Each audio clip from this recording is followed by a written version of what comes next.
பழம்பெரும் நடிகை சவுகார் ஜானகியின் உடலுக்கு அஞ்சலி செலுத்த திரையுலகினர் திரண்டுள்ளனர். இதுகுறித்த கூடுதல் விவரங்களுடன் நேரலையில் இணைகிறார் எமது செய்தியாளர் நந்தினி. நந்தினி, வணக்கம். தற்போது நேற்று பழம்பெரும் நடிகை சவுகார் ஜானகி உடல்நலக்குறைவு ஏற்பட்டு காலமானார். இவரது உடலுக்கு தற்போது திரையுலகினர் திரண்டு வந்து அஞ்சலி செலுத்த வந்திருக்கிறார்கள். இது குறித்த கூடுதல் விவரங்களை பதிவு பண்ணலாம். குறிப்பாக 94 வயதான சவுகார் ஜானகி உடல்நலக்குறைவு காரணமாக சென்னை ஆழ்வார்பேட்டையில் உள்ள தனியார் மருத்துவமனையில் தீவிர சிகிச்சை பிரிவில் இருந்து வந்தார். இந்த நிலையில் நேற்று திடீரென உடல்நிலையானது மோசமான நிலையில் வந்ததால் குறிப்பாக பிற்பகல் 1:59 மணி அளவில் அவர் உயிர் இழந்தார். அதனைத் தொடர்ந்து தற்பொழுது சென்னை தேனாம்பேட்டையில் உள்ள அவரது இல்லத்தில் பொதுமக்கள் மற்றும் திரையுலகின் பிரபலங்கள் பொதுமக்கள் அஞ்சலிக்காக தற்பொழுது வைக்கப்பட்டுள்ளது. அதன் காட்சிகள் நம்மளால் நேரடியாகவே பார்க்க முடிகிறது.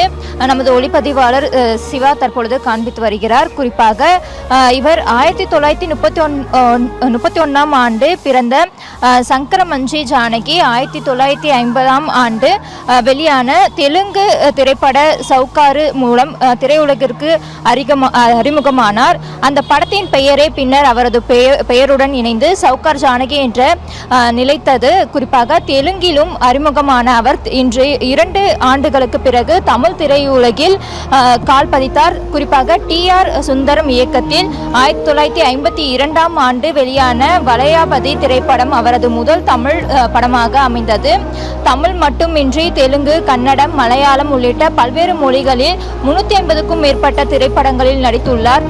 கதாநாயகி, குணச்சித்திர நடிகை என பல்வேறு கதாபாத்திரங்களில் தனது தனித்துவமான நடிப்பை வெளிப்படுத்தியவர். குறிப்பாக இருகோடுகள், புதிய பறவை, உயர்ந்த மனிதன், தில்லுமுள்ளு உள்ளிட்ட ஏராளமான திரைப்படங்களில் அவரது நடிப்பு ரசிகர்களால் கொண்டாடப்பட்டது.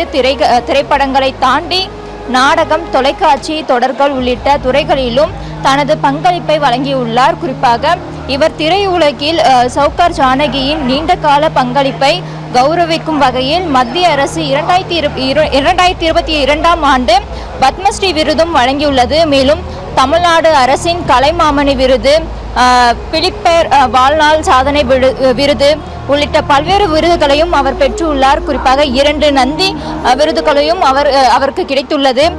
7 சகாப்தங்களுக்கும் மேலாக தென்னிந்திய திரையுலகில் தனது நடிப்பால் பல தலைமுறை ரசிகர்களையும் கவர்ந்த சவுகார் ஜானகியின் மறைவு திரையுலகில் பெரும் சோகத்தை ஏற்படுத்தியுள்ளது. குறிப்பாக திரைப்பிரபலங்கள், அரசியல் தலைவர்கள் மற்றும் ரசிகர்கள் என பலரும் அவரது மறைவுக்கு தற்பொழுது இரங்கல் தெரிவித்து வருகிறார்கள். ஒரு தலைமுறையின் திரை நினைவுகளை தாங்கி நின்ற பழம்பெரும் கலைஞர், அதே போல நாயகியாக அறிமுகமாகி குணச்சித்திர நடிகையாக பல தலைமுறைகளையும் மனதில் இடம் பிடித்திருக்கிறது. குறிப்பாக 7 சகாப்தங்களுக்கு மேலாக திரையுலகில் பயணித்த சவுகார் ஜானகி மறைவு தென்னிந்திய திரையுலகில் ஒரு சகாப்த நிறைவு வந்துள்ளது என்றும் ரசிகர்கள் மத்தியில் தெரிவித்து வருகிறார்கள். குறிப்பாக தற்பொழுது சென்னை தேனாம்பேட்டையில் வைத்துள்ள அவரது உடல் இன்று மாலை 4 மணி அளவில் அவரது உடல் பெசநகர் மின்மயானத்திற்கு கொண்டு செல்லப்பட உள்ளது. அதன் அடிப்படையில் இன்று தற்பொழுது சென்னை தேனாம்பேட்டையில் அவரது இல்லத்தில் இன்னும் சிறிது நேரத்தில் பொதுமக்கள் பார்வைக்காக அவரது உடல் வைக்கப்பட்டு இன்று மாலை அவரது இறுதி அஞ்சலி நடைபெற உள்ளது. ஓவியா.